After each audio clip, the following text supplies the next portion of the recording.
Welcome, everyone. Welcome, Lillian, Irene, Carol. I can see you almost. Hi, Carol. Welcome.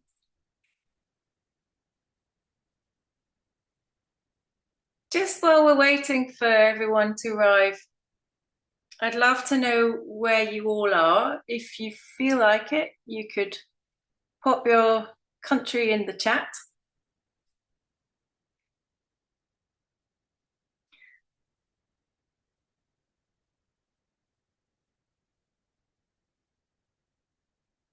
Hi, Sarah in the UK.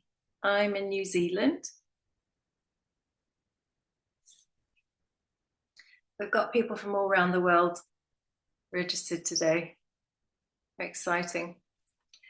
So I'm going to ask you, hi Irene, I can see you. I'm going to ask you all to turn your cameras on for at least a couple of minutes so that I can see who you are. It's just for safety reasons. And if you could leave them on, I'd really appreciate that because it makes it much easier for me to connect with you and see how what I'm saying is landing with you. Hi Lillian. I also just like seeing you because then I can feel the reality of what you're going through and which bits interest you that I say. So lovely. Thank you for turning your cameras on. I really appreciate it. Got San Francisco, yay, Belgium. So we've got the whole planet already. So if you dread parent teacher meetings or feel frustrated that school doesn't seem to listen, you're in the right place today.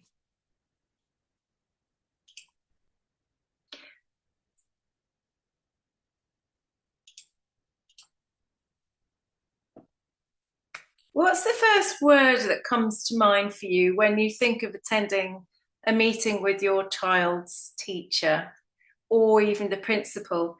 Just pop a word in the chat.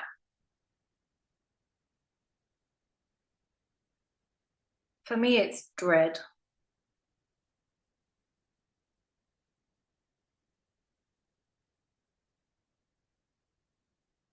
Anxiety. Yep. Does anyone get cold, sweaty palms?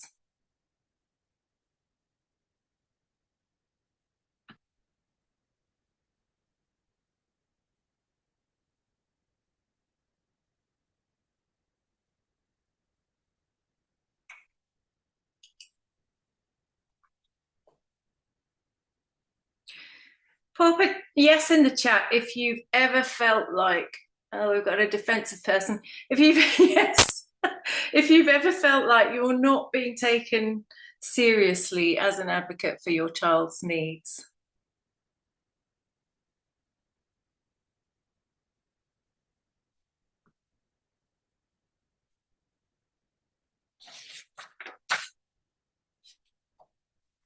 And I'd love a show of hands who has a highly sensitive child or a neurodivergent one or suspect you may have one. Great, then you're in the right place.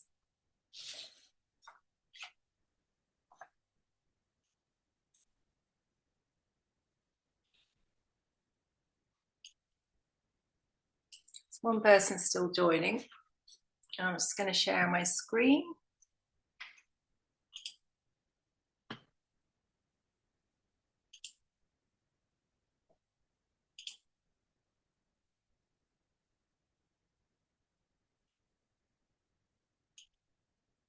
Can you all see that okay?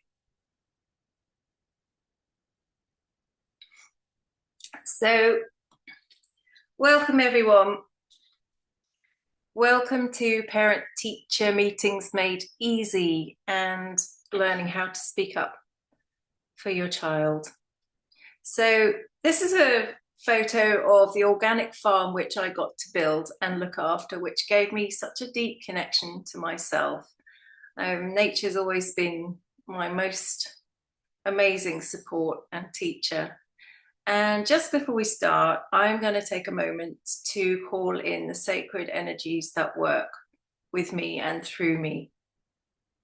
maybe you'd like to also just take a moment to connect with your ancestors or the divine, the creator, whichever power you believe supports you, and ask them to be present. If not, that's also okay.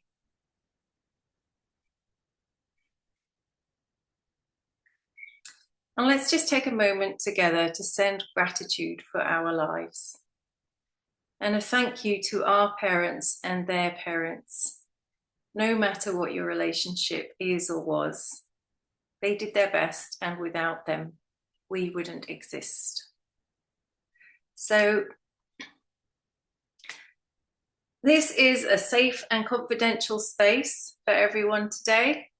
What happens here stays here, and please respect other people's privacy. Can we just have a show of hands to agree to that? Thank you.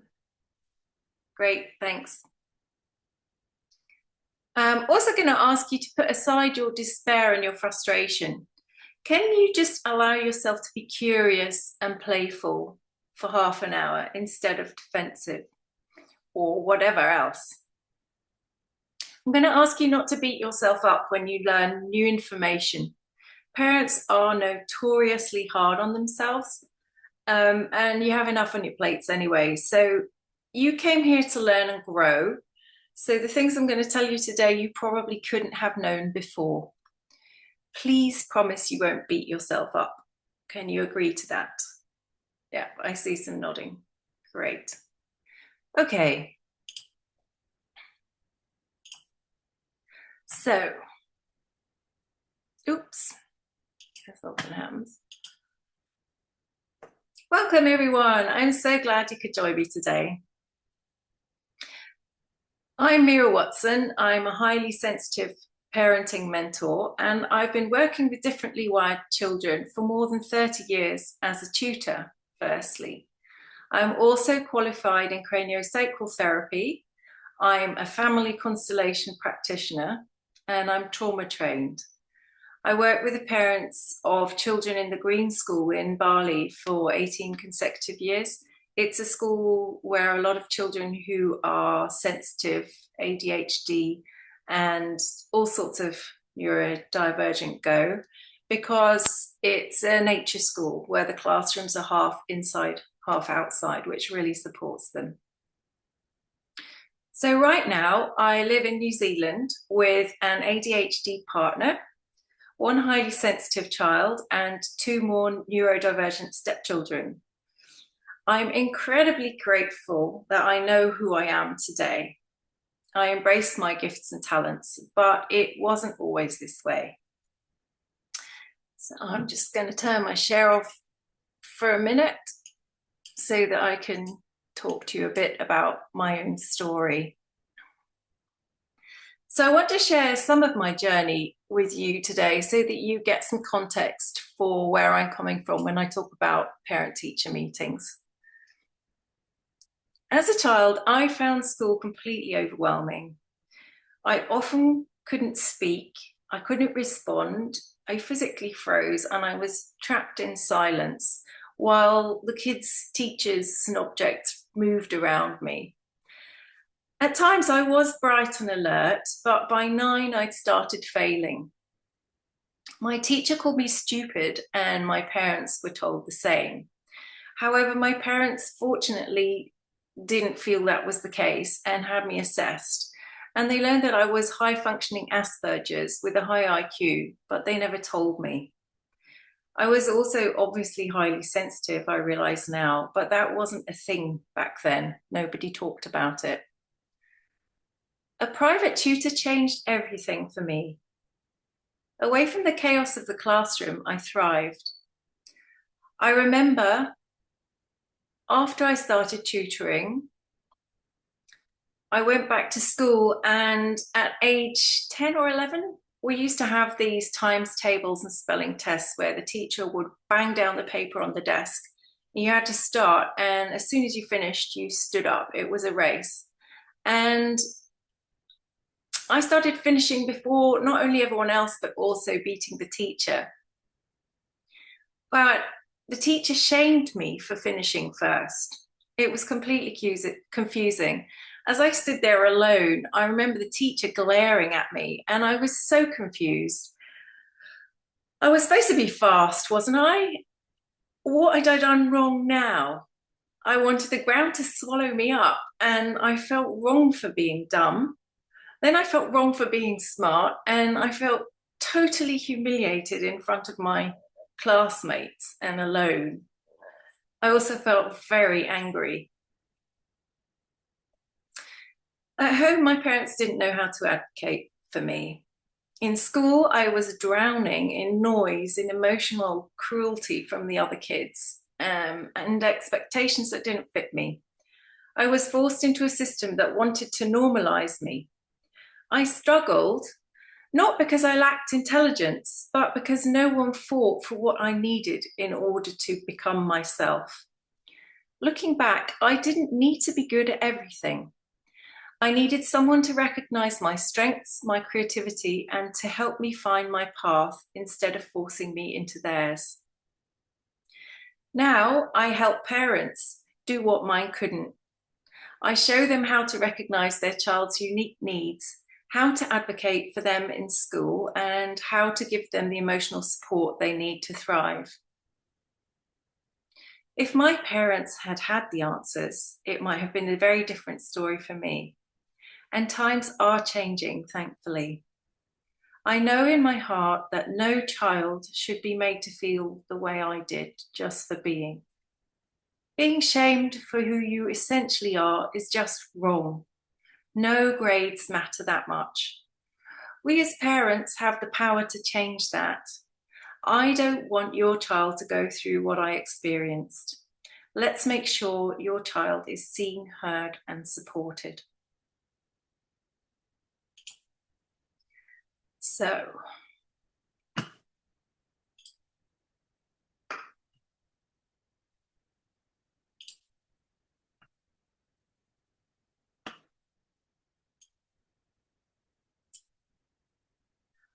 pop a yes in the chat if you feel bad for taking up the teacher's time,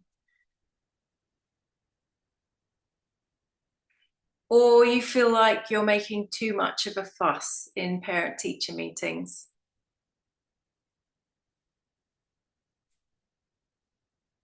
Oops.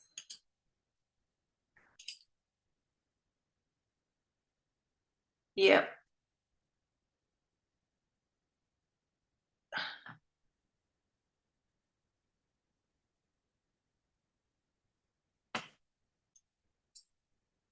So we've got a yes there.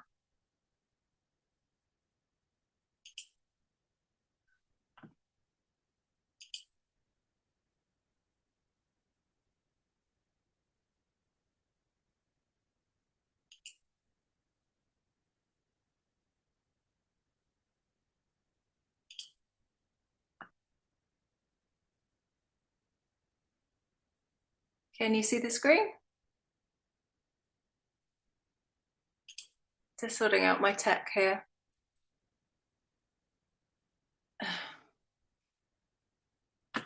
Just give me 1 second.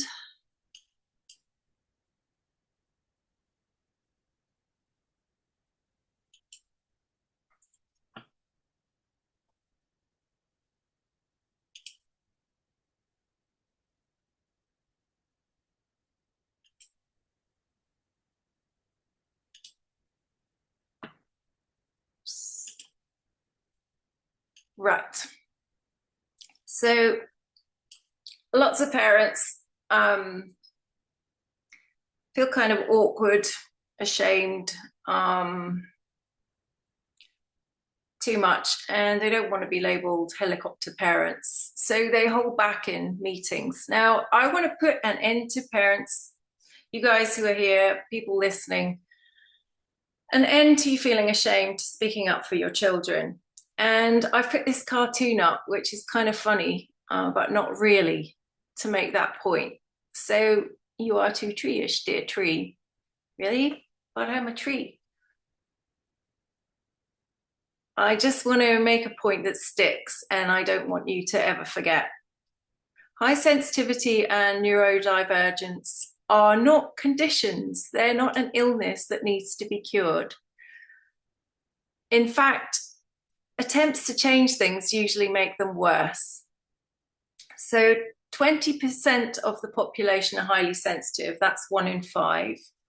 And 40% more are thought to be other kinds of neurodivergent, which includes Asperger's, like me, ADHD, Tourette's, many other things. So when you add 20 and 40, you get more than half the population. So let's think rationally about it for a minute. Why are all the children being expected to behave a certain normal way, even when they can't? Well, for sure, it's for the convenience of schools and teachers. If you've got 30 kids in a class, you need some kind of order to be able to teach them at all. However, it's also for the mainstream society, which requires obedient people to do certain jobs and so on. It has actually nothing to do with who and how your child actually is and what they need. What if your child is destined to be an athlete, but they have to sit still the whole day? Or they're going to be a wildlife tracker, which is why their senses are all over the place, but they're labeled as unfocused. Does anyone other than me find that just a bit absurd? Pop a yes in the chat if you're getting what I'm saying. Yep, you agree. Okay, so the school system is geared to the needs and abilities of an average child who by all accounts doesn't even exist. If your child is highly sensitive or neurodivergent, then the system already doesn't work for them. It doesn't suit them. It's like asking a tree to be a bush, back to the cartoon, or a fish to ride a bicycle. There's a whole book about that. It doesn't work. So the important thing about this emotionally for the child is because that's where the shame of not fitting in begins. So if your child is neurodivergent, unless you get some modifications for their experience in the classroom and their school day, so that your child can function emotionally, they will start to feel shame. When kids can't adapt, they think there is something wrong with them, even if they're actually in a system which doesn't work for them. They think it's them. So shame, disconnection, and loneliness lead to low self-worth, depression, isolation, fear, insecurity, and eventually maybe addiction and other things. So it stops children from being able to develop emotionally, mentally, and sometimes even physically. It's very serious for their education and for their mental health. Are you ladies all seeing the link? Yeah. So if they don't feel good and they don't feel safe emotionally and physically in their bodies, Sarah says, yes, she's seen this with her son. They can't take in the information and they can't make friends. So what's the point? They have to feel safe. There's so much you can do at home to lay the foundation of trust and safety. Now, in my longer programs, we learn and practice how to create that kind of safety until it's second nature. However, once your child is at school, it's out of your hands. This is where your role as a parent and guide comes in, and also an advocate. You are your child's best advocate in that you know them better than anyone else. If they have issues they can't speak about because they can't verbalize them, then they need you to help them. And you don't need to become a super diplomat or perfect. You just need to be able to say how things are for your child and what you think would help. So that's what our teaching points are about today. So here are the 3 keys I'm going to teach you today. I can't solve all your worry and overwhelm about what's going on for your kids whilst they're at school in one training. However, I can teach you some foundational tools from my Raising Sensitive Children Academy that will get you started at least with talking to the teacher part. So the 3 keys for a successful meeting with a teacher, so you can come away feeling you've actually achieved something, are: number 1, how to prepare for the meeting properly, how to choose your issue and support it with facts. Secondly, how to get yourself in a calm state so that you can find a way to communicate with the teacher as a support for them rather than as their critic. And lastly, how to find a community of like-minded people to support you.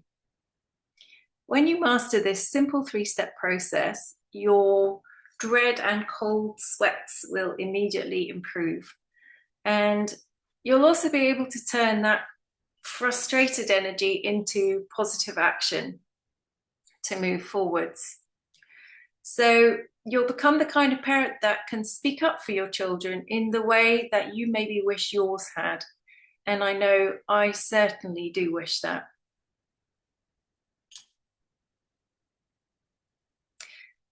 So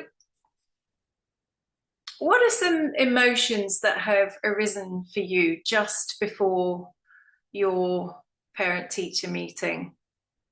Either when you're getting ready to go. Sarah says dread.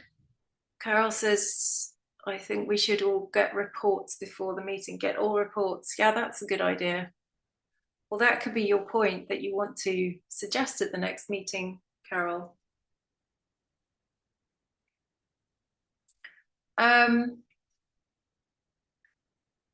Pop one word in the chat for me. How do you feel just before? Frustrated, dread. I feel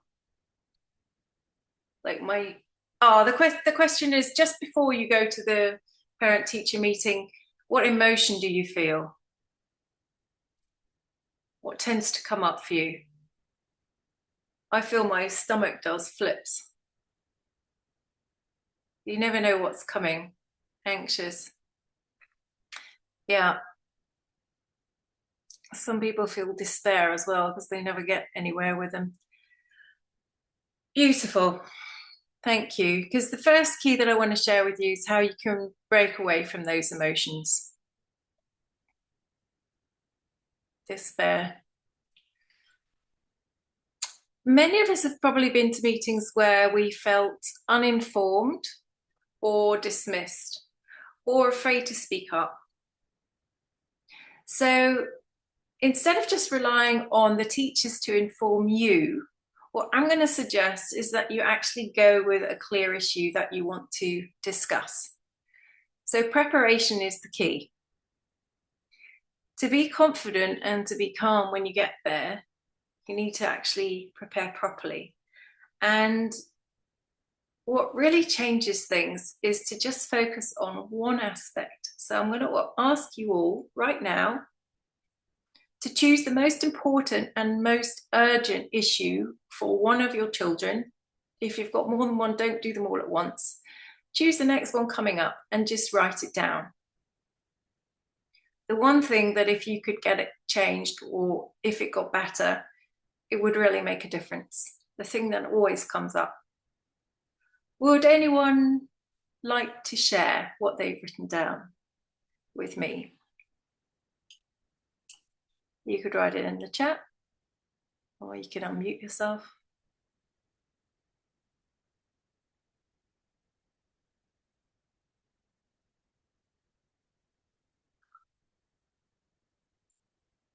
The teacher always yells at him, right? Yeah, that was actually one of my examples I was going to talk you through. And Irene, how does your son feel? What's his behaviour like on the days the teacher yells at him? Not only at him, also at the other kids. Does it upset him? You can unmute yourself for a minute if you just want to talk to me, if you're brave enough. He doesn't want to talk about it if I ask. Yes, if I ask him, um, how was your school day? Then he doesn't want to talk. He just, no, I don't want to talk about it. I always hear from him when he wants to talk. Right. He's very, yeah, So he's very, yeah, it's you get the sense it shocks him, and yeah. there's an But element of shame, maybe.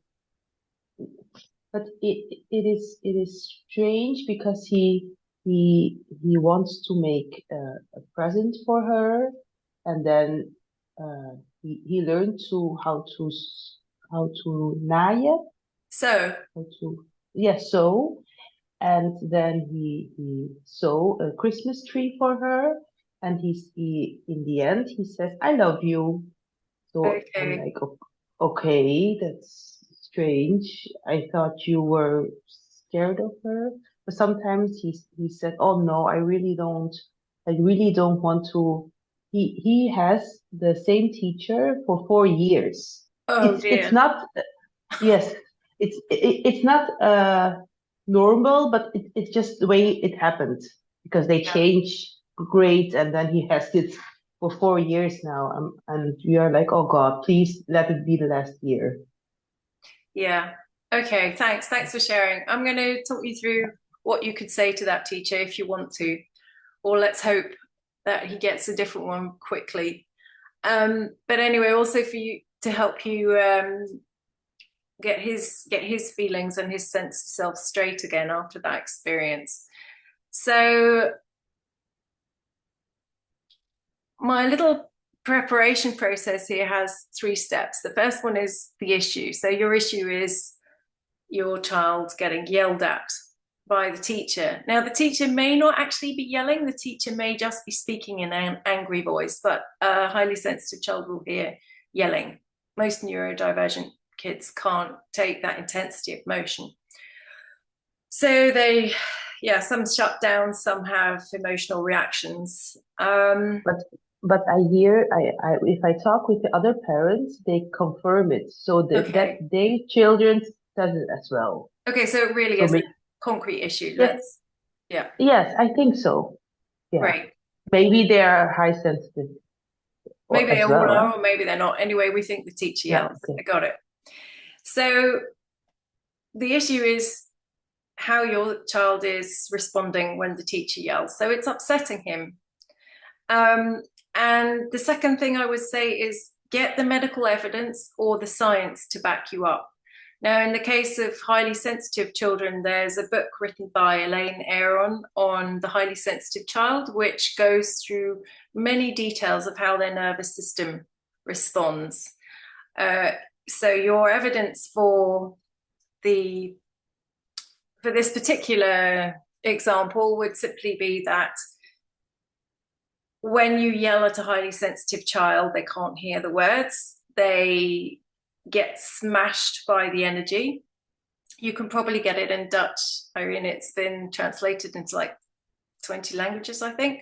The book's called The Highly Sensitive Child, and the author is Elaine Aron. She founded the idea of high sensitivity. She's a clinical psychologist, I think. She did a lot of research. Anyway, she would explain. Yeah, that's right. Elaine Aron, Aaron. So, yeah, basically, when a child gets shouted at, the volume of noise and the volume of emotion that comes at their energy field immediately overwhelms their nervous system. And they can't actually hear the words. So it's completely pointless to shout at a highly sensitive child. So that would be your scientific evidence. But worse than that, your son so desperately wants this teacher to love him and is so upset by the way she's treating him, which is a child's normal instinct. They want to be approved of, that he's got this fawning response of making her something, and that's pretty dreadful, to be honest. He's kind of split inside himself over whether he needs to keep trying to make her like him or whether he should just hate her and protect himself. And that's not an easy position for a child to be in with an authority figure. And it's damaging his self-worth because his first response is, I don't like being shouted at, which is correct, right? So what I would suggest, if you can, at the next meeting, is to think through how you're going to word this and think about a solution, what you could suggest for the teacher. Because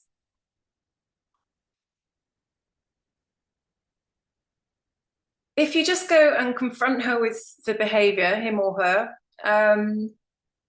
they may well get defensive. But if you've actually thought what might work for your particular child and say it gently, the teacher may be able to take it on board. I don't know, this teacher isn't, to be honest, when you have a yelling teacher, you've probably got a problem in the first place. But what I would suggest is saying something to the teacher like, so my child gets very upset when you shout at him. He says it happens often. And the problem is that he can't understand what you're saying. And when he comes home, he's really upset and then he shuts down. So it's becoming quite an issue for us. I was wondering if you might be able to talk to him in a normal voice and explain the behavior that he's doing that you don't like and ask him what you would like to do instead. So that could be one way you could talk about it. You'll know the teacher and in your culture what you can say. But making a really clear request for a different behavior from the teacher or a different circumstance for your child will help them to start thinking about what they can do. Is that making sense? So I know this is a really individual thing and every child responds differently at school. And I will be offering you a chance for you to get some one-on-one feedback with me at the end of this session. But preparation is the key and everyone can prepare. So moving on. If you had your ideal relationship with your child's teacher, I'm wondering how that would feel to you. So let go what we've just said and just imagine as the next parent-teacher meeting approaches, you've prepared, you've got your evidence and you know what you're going to ask for. Does that feel different? Pop a word in the chat maybe for the innocence that you get. Really try and put yourself into that picture. How about if your child is at school and you know that they're in a really emotionally supportive environment and they're being taken care of properly? How would that make you feel? Or as you're driving your child to school, you know, when they're being clingy and whiny and they don't really want to go because it's such an awful experience for them. That sinking feeling in your stomach when you have to take them in anyway. Sarah says she would feel safe and like she could truly relax. Yeah, for sure.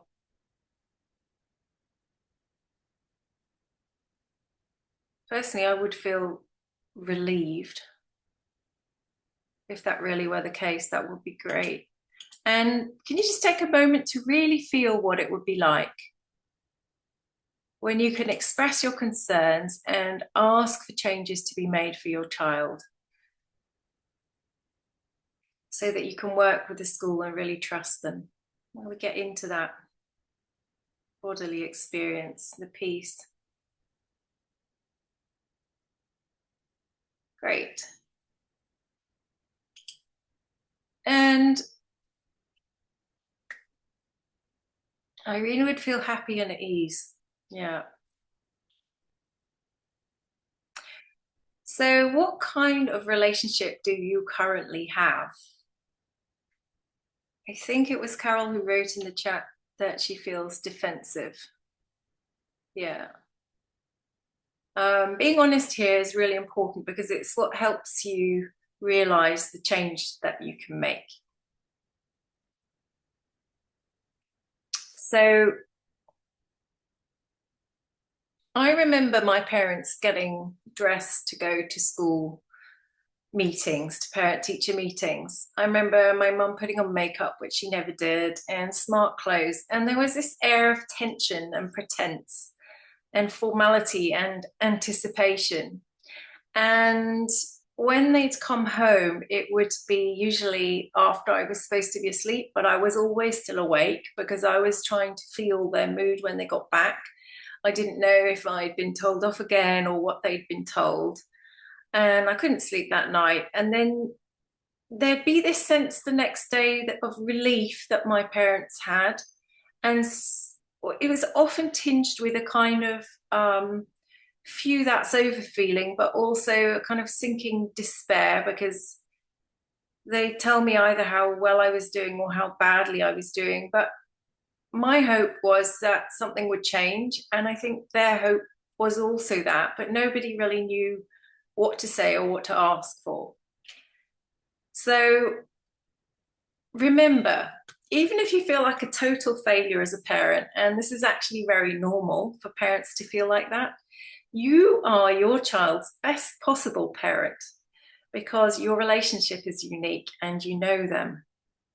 Only you know how to do this bit because you live with them and you can feel their responses to things. So if you are somebody who feels defensive and wary of the teacher right now, or even downright hostile, I just want to give you a really big thank you for coming today, because I know that's a hard place to be sitting in.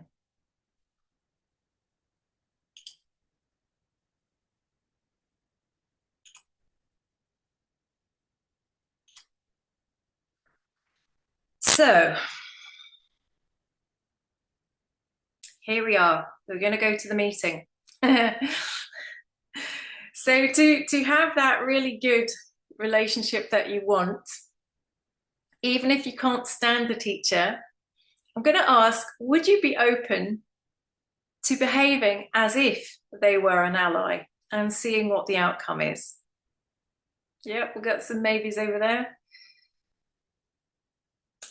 You would? Oh, that's great. That's great to hear. Thank you. So to get that really good relationship, it helps if you can both be calm and treat the teacher as an ally, because then they're much more likely to behave as one. It's that simple. The way you approach them affects the way they behave, because if there are any teachers here today, or if anyone's listening who's a teacher, you know as a teacher that when you see the parents coming towards you and there's hostility, you get defensive. So just as they may be defensive, it brings up defense in you. It takes a very big person to stay relaxed and open under those circumstances. We're all only human, and most people are stressed and emotional in one way or another. So anything you can do as a parent to help will be useful. And it can be very emotional to talk to a teacher about a child with unique needs who is different from the others, but partly because of the built up despair and not knowing what to do and having to deal with them on your own at home. So I'm going to give you a really quick exercise to help you calm down just before you see the teacher. So if you could just put your feet flat on the floor for a minute, wherever you are. If you're sitting, just sit evenly on your hips, uncross your legs, close your eyes for a second, and just take one deep breath in from your feet, up through your body, up to the chest. And as you breathe out, let yourself sink into your lower back, your belly, your hips, all your weight going down into the chair, through your thighs, your knees, your feet, into the ground. Next breath in. Breathe in. All the way up to your head, past your heart. Just notice how you are emotionally. Breathe out, accept, and just put it aside. Last breath. Breathe in, up your legs, up your torso to your heart. Breathe out down your arms to your hands. You're ready to connect. And open your eyes.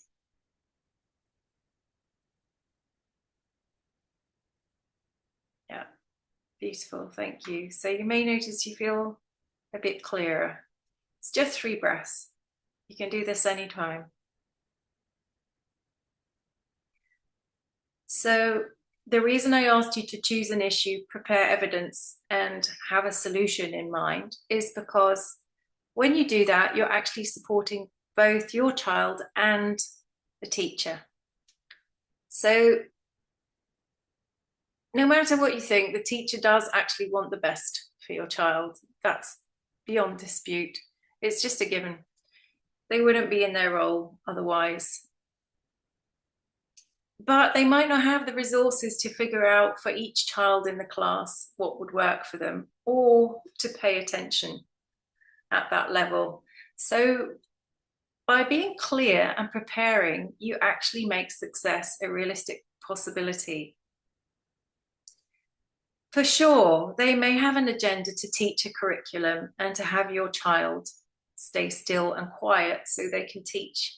That's what we call behaving. But like you, they also want your child to learn, to take part and be happy. So if you've come prepared, you won't put them on the spot to provide a solution. You're offering one. You're just asking for implementation. So you're kind of doing half the work for them, which will definitely put you in a favorable light, no matter what your previous relationship has been. So the 2 parts of the communication process are to empathize with teachers' limits, especially if they verbalize stress or time pressure. Just have a look at the picture of the 2 girls on the screen who are having a heart-to-heart and confiding in each other. I really put that up because that's the kind of feeling that you could aim for with a teacher. And it is possible to have that kind of relationship. Then just simply state directly and clearly and calmly what your child's issue is.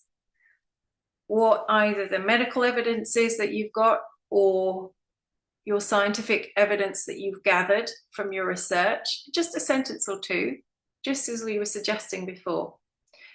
Use words like, we were wondering if you could, or would you consider doing X, Y, Z?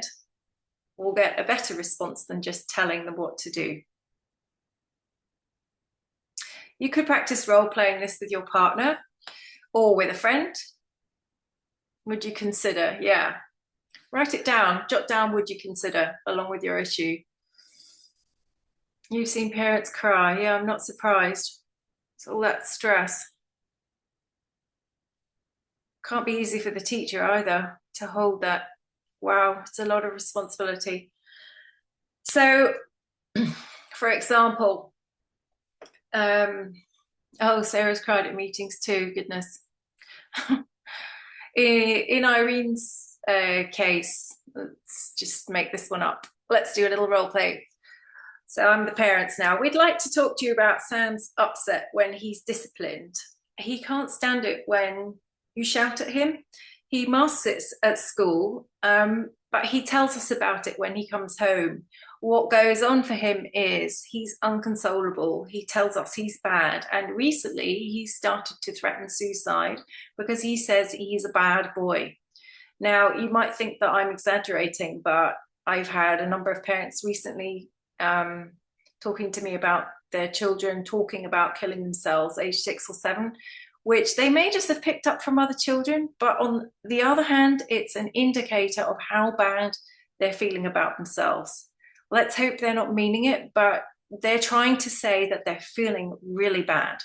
So what we do at this point in the role play is we say, do you think you could consider trying talking to him about your preferred behaviour in a gentle voice instead of shouting at him.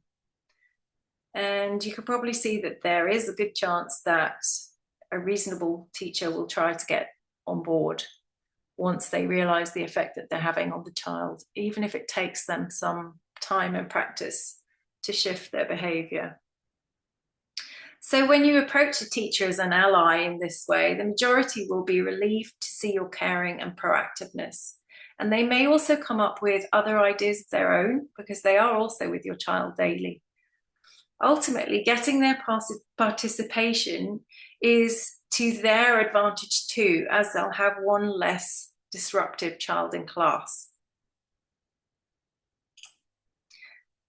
And as an additional support to you in this process of talking to the teacher, you can't underestimate the power of finding other people with children like yours who also need to talk to the teachers.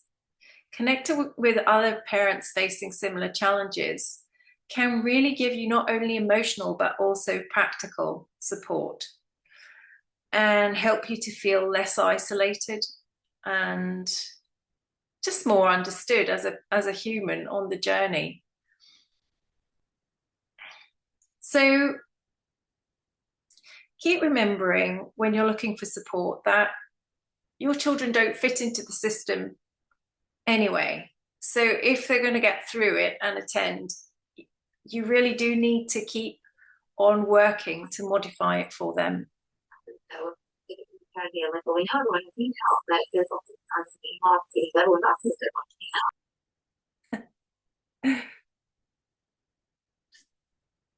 So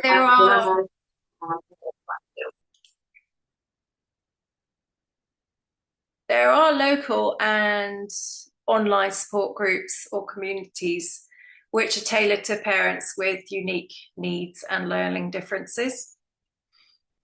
You can find them in your local library. There are also school advocacy groups, and groups of parents can make a much stronger case for changes and improvements within schools or school districts, especially if it's, like we were saying earlier, one particular teacher that yells but isn't acknowledging it. Maybe if a group of teachers said something about it, they could actually get something done there. So just so that you actually take some action when this masterclass is finished, just jot down one organisation or potential community that you think you might be able to join when this workshop is finished. And if you're completely stuck, I have, let's see if I can post it here. I have a Facebook group called Raising Sensitive Children Parenting Connection Group, and the link's in the chat now, which you're welcome to join. We're just getting going, but there'll be parents like you in it. And the idea of it is that you can talk to each other and share information. Carol's asking, can our system change? Shouldn't schools change? It's been done the same for so long. Are we heading in the right direction, do you think? If you want my honest opinion, our system has to change because it's a breaking point. The amount of children that need support and so on right now just is overwhelming for the teachers. They can't cope with the kids. So are we heading in the right direction? I don't know what to answer there. The right direction, as far as I'm concerned, is to start teaching the children who actually exist, not the children how you think they should be. So you need to address individual strengths, talents, personalities, and so on, a bit like the Steiner system and the Montessori schools do. Smaller class sizes, more movement, more activity, more creativity, more nature, teaching the children as and when they're interested in things, and really focusing on raising this spark of aliveness in them, which makes them feel joy for existing, and then they want to learn. So once we bring that back into education as a norm, I think things will settle down again. But that's probably not going to happen top down. That will happen bottom up. And that's why I'm teaching this masterclass today. Does that answer your question, Carol? That's my view. I wasn't really going to say any of that, but it is really important. So I just want to say at this point, you're doing a great job. You're against a system that doesn't work. And whatever you're realizing that you didn't know before, please remember you promised not to beat yourself up at the beginning. We made that agreement. Just take it on as new learning. You're doing a great job as a parent because you care and you're here. So just to wrap up, let's quickly recap what we covered today. So firstly, we said be prepared and back your request with evidence. Think about a possible solution you can offer that might be implemented. Secondly, calm down. You have those 3 breaths. They work. Do them. And approach your teachers as an ally, because they also are humans trying to do their best. Even if they're failing, you're not going to get a better result out of them if you attack them. Find community to share your knowledge and get results for your children together. Alone is hard. Together, we can do a lot of things. So, what's your biggest takeaway from today? I would love you to pop it in the chat.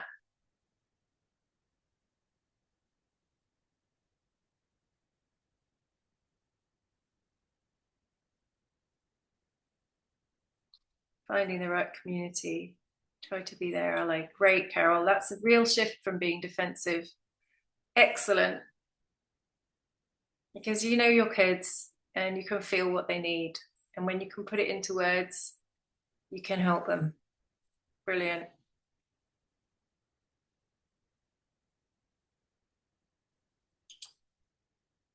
So I just want to share a story about a client of mine, Lucy, and her daughter. So when Lucy first contacted me, she didn't know what was going on with her daughter at school, and she was getting emails and calls from the teachers and the principal that were concerning.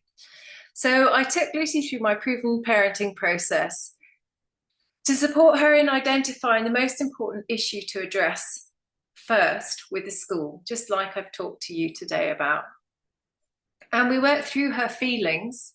We got to the issue and we found the evidence, and she went into the meetings prepared. So this was a fairly serious bullying issue that we worked through, which is not just your normal parent-teacher meeting. However, we just stuck to the principles, identify the issue, do the research, and ask for something to be implemented. We responded to the school step by step as things evolved.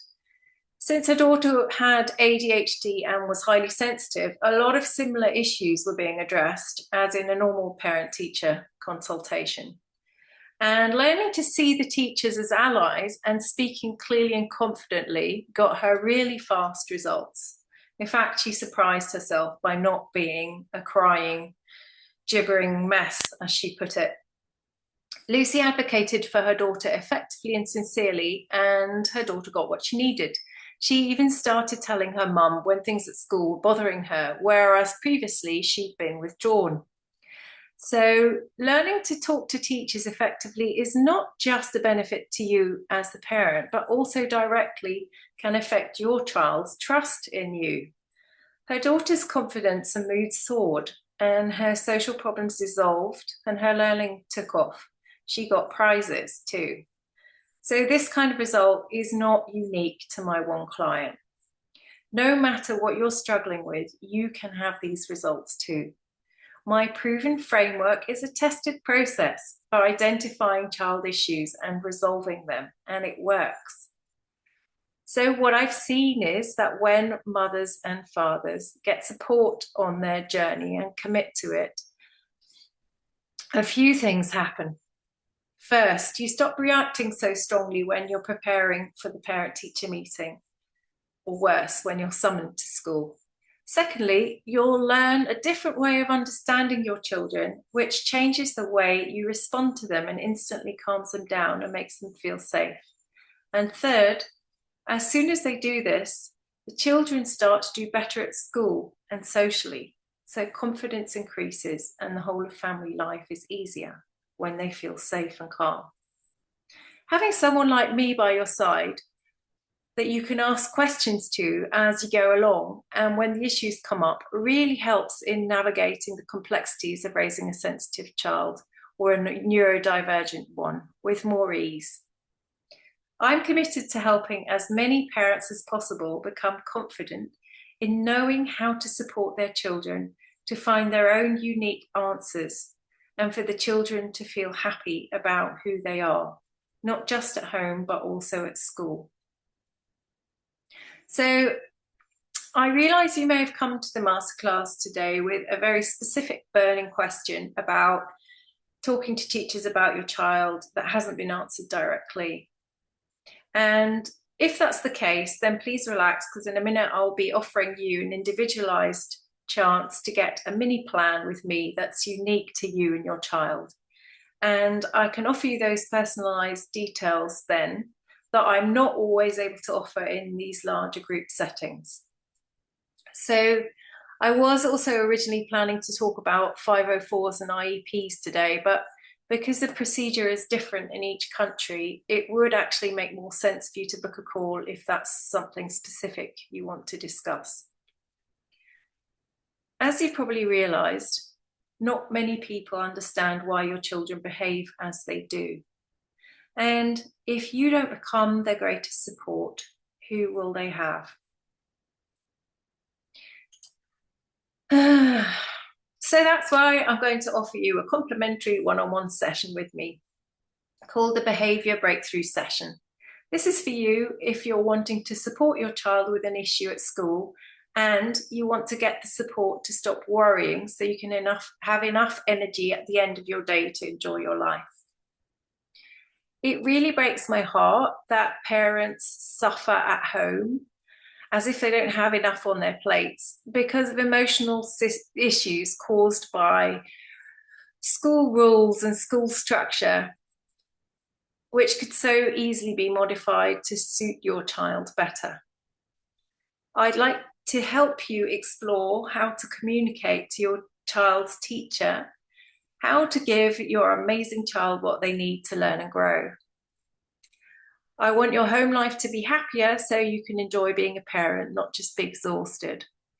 So I've opened up 6 spots in my calendar over this weekend so we can address one key behaviour or issue you're currently struggling with.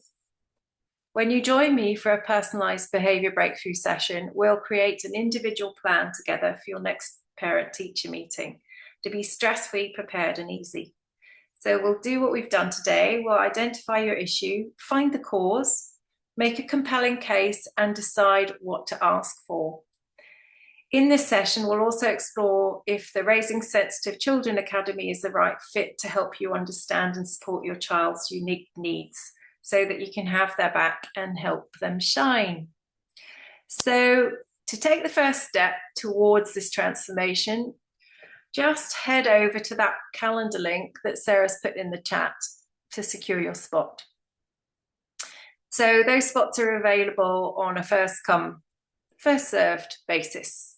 And I'll just talk you through, if you want to click on that link, I'll talk you through how it works. If you click on the link, you get this page and you go on the behaviour breakthrough session on the left. Click on there and then you can choose a time. The time will come up this is in my local time zone. The time will come up in your time zone. So just click whatever suits you and then fill in your details and press schedule and then you'll get reminders. So it really is a completely complimentary session. There's absolutely nothing to lose by doing it. Actually, you have everything to gain because you can get some more clarity on what we've talked about today. So go ahead and book your spot.